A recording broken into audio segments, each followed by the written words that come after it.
Next, you should be 100% work in wastage. ఇది చాలా చాలా ఇంపార్టెంట్. వెస్టేజ్లో మీరు పని చేయాలంటే 100% వెస్టేజ్ని నమ్మాలి. వెస్టేజ్ని నమ్మాలి. దానికి చిన్న ఎగ్జాంపుల్ చెప్తాను మీకు. సార్, ఫర్ ఎగ్జాంపుల్ ఒక ఫ్లైట్ ఉంది. మనందరం కూడా ఫ్లైట్లో ఫారెన్ టూర్ వెళ్తున్నాం. మనందరం కూడా ఫ్లైట్లో ఎక్కడికి వెళ్తున్నాం? Foreign tour. ఈలోపు అక్కడ పైలట్ ఏంటో ఆలోచిస్తున్నాడు పైలట్. ఏంటి?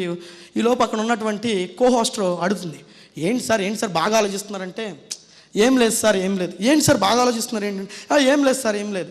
చెప్పండి సార్ ఎందుకు ఆలోచిస్తున్నారంటే, ఏం లేదబ్బా, నాకు ఆల్మోస్ట్ 20 years ఎక్స్పీరియన్స్ పైలట్ నడపడంలో 20 years ఎక్స్పీరియన్స్. బట్ ఎప్పుడు ఉన్నటువంటి సౌండ్ ఒకటి ఇంజిన్లోంచి వస్తుంది అన్నాడు. ఏం సౌండ్? ట్రర్ అని ఒక సౌండ్ వస్తుంది అంటున్నాడు. ఏమైనా ఇబ్బంది సార్? 99.99% నో డౌట్, బట్ ఎందుకు ఒక పాయింట్ నాకు ఏదో తేడాగా ఉంది అన్నాడు. తర్వాత మళ్ళీ పని చేసుకుంటారు. ఈలోపు మళ్ళీ ఆలోచిస్తున్నాడు, ఏంటి సార్, ఏంటి ఏమైనా ప్రాబ్లం? అదే ఆలోచిస్తున్నాను, ఏదో ట్రర్మని సౌండ్ వస్తుంది అంటే ఏమైనా ఇబ్బంది? కోస్టర్ అడుగుతుంది. ఏం లేదు సార్, అంతా బాగుంది, 99.9% బాగుంది, బట్ ఏదో సౌండ్ వస్తుంది, కొంచెం నాకు ఏదో అనిపిస్తుంది అన్నాడు.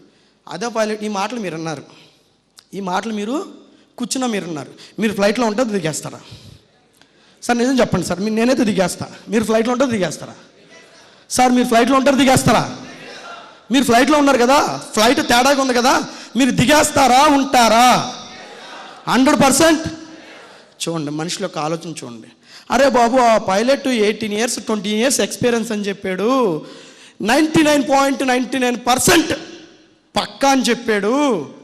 ఆ మాటలు మర్చిపోయి జస్ట్ 1% ట్రర్ అని వచ్చే సౌండ్ గురించి మీరు దిగేస్తామంటున్నారే, ఇది నమ్మడమా సార్? అరే బాబు, నీ ముందు బయట ఎవడో ఒకడో ఇద్దరో ముగ్గురో నలుగురో ఫెయిల్ అయిన వాళ్ళు వెస్టేలో కనపడుతున్నారు, కానీ ఎదురుగా 2,10,00,000 మంది మేమున్నాం. మమ్మల్ని చూడవయ్యా నువ్వు, మమ్మల్ని చూడకుండా బయట ఎవరినో చూస్తావు ఎందుకు? నువ్వు బయట ఒకళ్ళో ఇద్దరినో ముగ్గురునో ఫెయిల్ అయిన చూడొద్దు. బయట నువ్వు ఒక్కడినో ఇద్దరినో ఫెయిల్ అయిన దయచేసి చూడొద్దు. నన్ను చూడు, 5 లక్షలు నాకు వస్తాయి, నన్ను చూసేందుకు. విజయరాజుకి 13 లక్షలు వస్తుంది, విజయరాజు గారిని చూడు. ఆడెవడో బయట పని చేయడం చేతగొండోని చూసి ఆగిపోతానంటావు ఏంటి? ఆడెవడో పని చేయడం చేతగొండోని చూసి ఆగిపోతుంది. నన్ను చూడు, 5 లక్షలు. వీళ్ళందరం చూడండి, 5, 7, 8, 9, 10 లక్షలు మీ కళ్ళ ముందు కనపడుతున్నాం. మమ్మల్ని చూసి ఎదగండి అయ్యా, మీరు మమ్మల్ని చూసి ఎదగండి, నమ్మండి. వెస్టేజ్ని 100% అండి. ఈ మాత్రం మీ మనసులో డౌట్ ఉన్నా, వెస్టేజ్ చేయగలనా లేదా అని చెప్పి ఈ మాత్రం మీ మనసులో డౌట్ ఉన్నా మీరు సక్సెస్ అవ్వరు. 100% చెప్తున్నా. ఈ మాత్రం మీ మనసులో డౌట్ ఉన్నా మీరు సక్సెస్ అవ్వరు. చిన్న ఎగ్జాంపుల్ చెప్తాం మళ్ళీ. మీకు అందరూ మహాభారతం తెలుసు, నాకు అంతగా తెలీదు. సో పాండవులు ఓడిపోయినప్పుడు అక్కడ ఉంటుంది ఒక లేడీ, ఆ లేడీ పేరు నాకు ఐడియా లేదు. సో ఆ లేడీని అదే చీరలాగడానికి అని చెప్పి కౌరులను పంపించి ద్రౌపది, థ్యాంక్ యూ, బాగా గుర్తుంది ఎక్కడోళ్ళకి.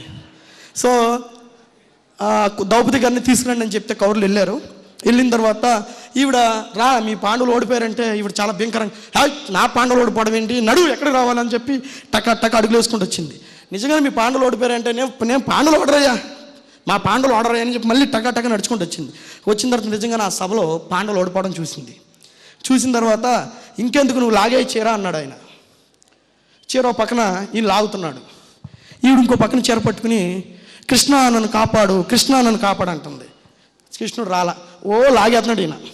కృష్ణ నువ్వు కాపాడు ఇంకో పక్కన చేపట్టుకుని అడుగుతుంది, కృష్ణ నన్ను కాపాడు, నీకు ఎన్ని పూజలు చేశా, ఎన్ని వ్రతాలు చేశా, ఎన్ని పూజించాను, నువ్వు నా అన్నయ్య అనుకున్నానే, నువ్వు గొప్పడు అనుకున్నానే, నన్ను ఇలా బహిరంగంగా నా చీర నిప్పుతుంటే నువ్వేం చేస్తున్నావు, కృష్ణ నన్ను రా అని ఇలా పట్టుకుంది. ఒక పక్కన అడుగుతుంది, ఇలా పట్టుకుంది, ఒక పక్కన ఆడు మాత్రం లాగేస్తా ఉన్నాడు. ఇక చివరి స్టేజ్కి వచ్చింది చీర. కృష్ణ ఇక నువ్వే నాకు దిక్కు, ఇంకా ఏమీ లేదు అని చెప్పి చీర వదిలి వెంటనే చీర వచ్చేస్తాడు. సో అక్కడ మీకు అక్కడ విషయం ఏంటంటే, ఆవిడ కృష్ణ వస్తుడో రాలో అని చెప్పి ఆ చీరను పట్టుకుని అడుగుతుంది. డౌట్, కృష్ణుడు వస్తుడో రాడో అని చీర పట్టుకుని నువ్వు వస్తావా రావా అని అడుగుతుంది. ఎప్పుడైతే చీర వదిలేసి నమ్మకం 100% కృష్ణుని నమ్మి నువ్వే నాకు దిక్కు దేవుడా అన్నప్పుడు ఇలా వదిలేశాడు.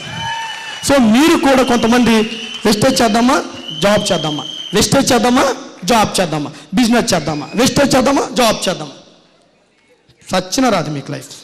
మీరు ఎన్నాళ్ళు అలా తిరగండి, ఎన్నాళ్ళు తిరిగినా సరే మీకు ఖచ్చితంగా లైఫ్లో సక్సెస్ అనేది రానే రాదు. ఎప్పుడైతే ఒకసారి వెస్టేజ్ని నమ్మి పర్ఫెక్ట్గా 1 year